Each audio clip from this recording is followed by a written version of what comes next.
प्यारे मसीही विश्वासियों, जय यीशु की एवं प्रतिदिन के बाइबल पाठ में आपका स्वागत है। आज का पहला पाठ राजाओं का पहला ग्रंथ से लिया गया है।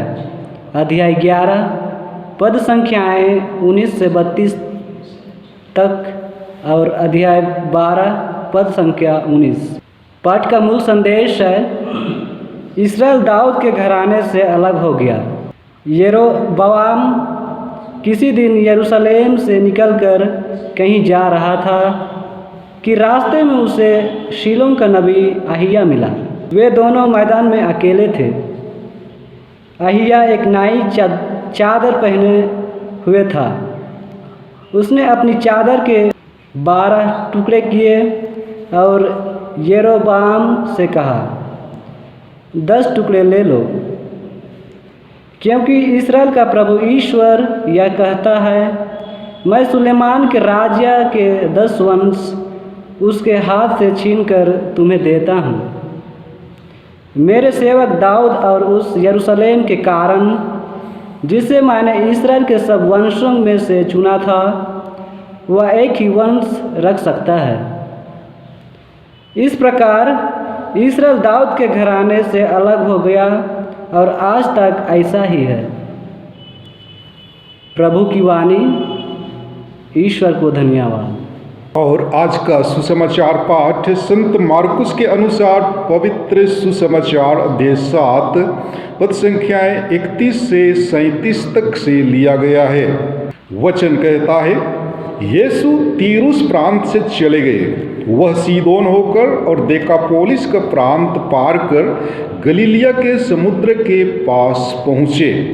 लोग एक बहरे गूंगे को उनके पास ले आए और उन्होंने यह प्रार्थना की कि आप उस पर हाथ रख दीजिए। यीशु ने उसे भीड़ से अलग एकांत में ले जाकर उसके कानों में अपनी उंगलियां डाल दी और उसकी जीभ पर अपना थूक लगाया। फिर आकाश की ओर आंखें उठाकर उन्होंने आह भरी और उससे कहा, एफेता, अर्थात खुल जा। उसी क्षण उसके कान खुल गए और उसकी जीभ का बंधन छूट गया, जिससे वह अच्छी तरह बोलने लगा।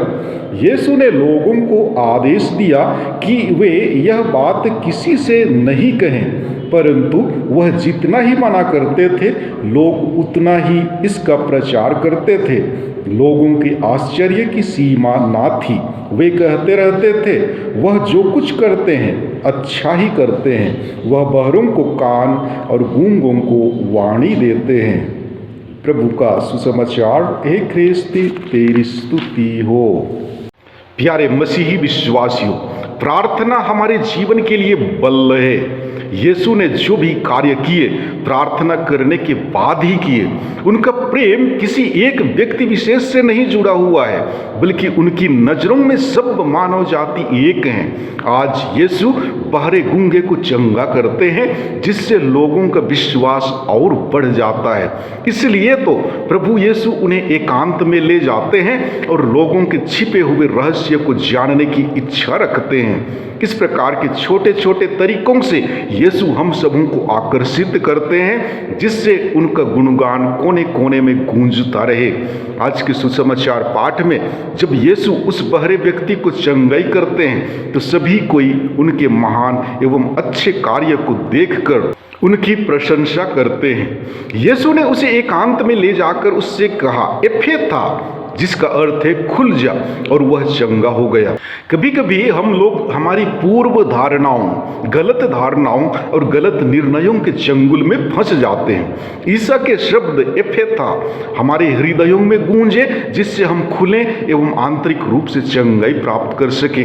जी हाँ प्यारे भाइयों एवं बहनों, यीशु साक्षात रूप में हमारे जीवन में अपने स्पर्श से हमें हमारी कमजोरियों से दूर नहीं करते हैं, परंतु यह दृष्टांत हमें यह याद दिलाता है कि यीशु हमें कितना प्रभावित करते हैं। हम लोग शायद उनके छोटे से आशीर्वाद को अनुभव भी ना करते हों, या फिर हमारे जीवन में जो अचरज कार्य होते हैं उन्हें भी हम ना अनुभव करें, परंतु वे सदा हमारे साथ हैं। माँ की ममता भरी मुस्कान, पिताजी का थपथपाता हाथ, दोस्त की दोस्ती शायद हमारे जीवन को स्पर्श करती है।